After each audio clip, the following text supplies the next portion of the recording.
समझ में नहीं आता। कब, कौन सा निर्णय क्यों लेते हैं आप? यदि कंस को समझना इतना आसान होता तो कंस नहीं होता। ये नया सिंहासन उसके लिए है जो मेरा विश्वास पात्र बनेगा। मेरे दाहिने हाथ की तरह मेरे मन के सबसे निकट होगा वो। मंत्री परिषद में विशेष स्थान की प्राप्ति होगी। मेरे बाद पूरे राज्य के लिए उसी का वचन होगा। शासन। किंतु ये अधिकार केवल उसे प्राप्त होगा जो मेरी परीक्षा में उत्तीर्ण होगा। मेरा सबसे महत्वपूर्ण कार्य करेगा वो। इसलिए जाओ, कह दो सभी बाहुबलियों को, महाबलियों को, दैत्यों को, दानवों को, प्रेतों को, पिशाचों को, सभी को यह सूचना दे दो। ना ना ना ना, सूचना नहीं, चुनौती दो कि यदि साहस है तो आए, मेरी परीक्षा में उत्तीर्ण हो और इस सिंहासन पर बैठने का अधिकार प्राप्त कर ले। जाओ। और हां, ये अवश्य कहना कि केवल वही आए जिनके हृदय में साहस का ज्वालामुखी धधकता हो, जिनकी तलवारें पर्वतों का सीना चीरने को व्याकुल हो, जिनकी संकल्प शक्ति इतनी दृढ़ हो कि मृत्यु से टक्कर ले लें। कायर नहीं चाहिए मुझे। जाओ। महाराज, आप जिसे भी ये विशेष पद देंगे, भविष्य में यदि वही हमारे शीश पर बैठ गया तो क्या करेंगे आप? पहले ऐसा कोई योद्धा सामने तो आए अस्ति, जो उस विष्णु के अवतार का संहार कर सके।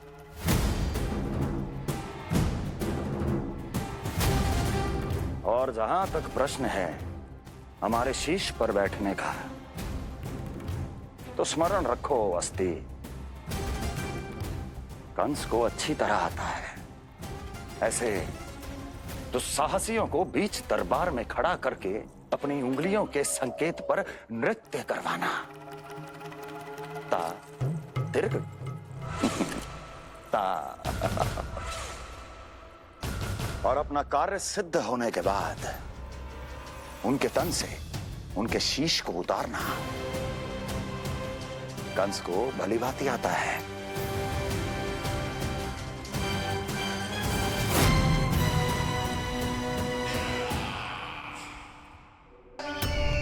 देखा अस्ति, जब सिंह दहाड़ता है तो वन के सभी जीव जंतु इकट्ठे हो ही जाते हैं। वो सब जो मेरा विश्वास पात्र होने का अधिकार और ये सिंहासन पाना चाहते हैं, सामने आए। बुद्धि के बिना बल अपंग होता है महाराज, और मेरे पास बुद्धि और बल दोनों हैं। आप केवल आदेश दीजिए किसका संहार करना है।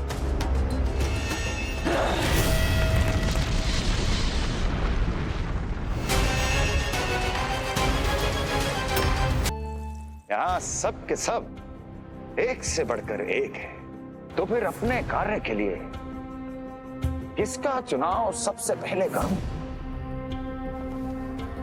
मेरा सामर्थ्य तो आपने अभी तक देखा ही नहीं महाराज। चुटकी बजाकर शत्रुओं का विनाश कर सकता हूं मैं।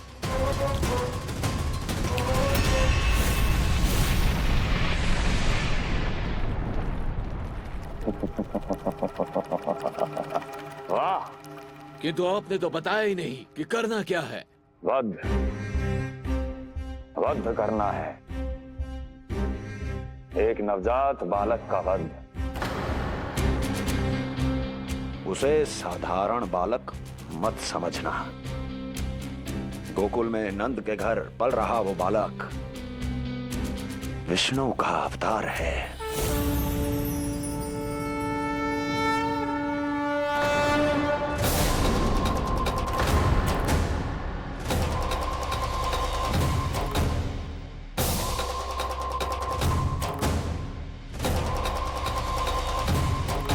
क्या हुआ?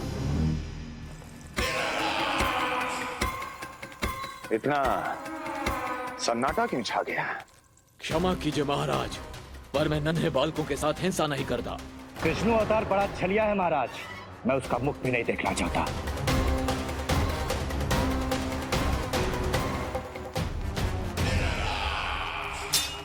जाने दो इन्हें। वैसे भी इस सिंहासन के लिए मुझे कायरों की कोई आवश्यकता नहीं। जाने दो।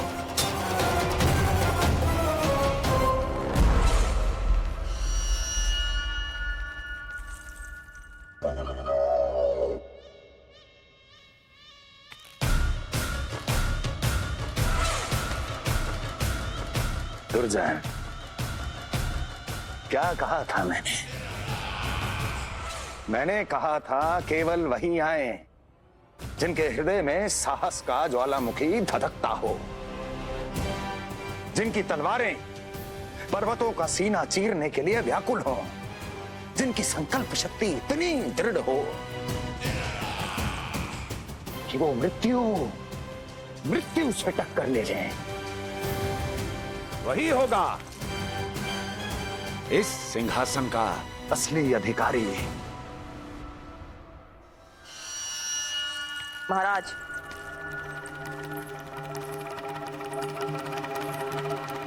ना तो आपके दिए इस सम्मान का कोई मूल्य रह गया है और ना ही आपके भय का।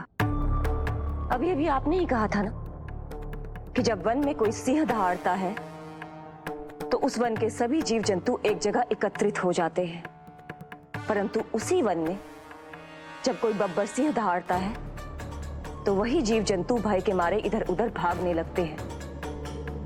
निश्चित ही वो बालक इन सब के लिए बब्बर सिंह बन चुका है। उसका भय हमारे साम्राज्य की नींव हिला रहा है महाराज।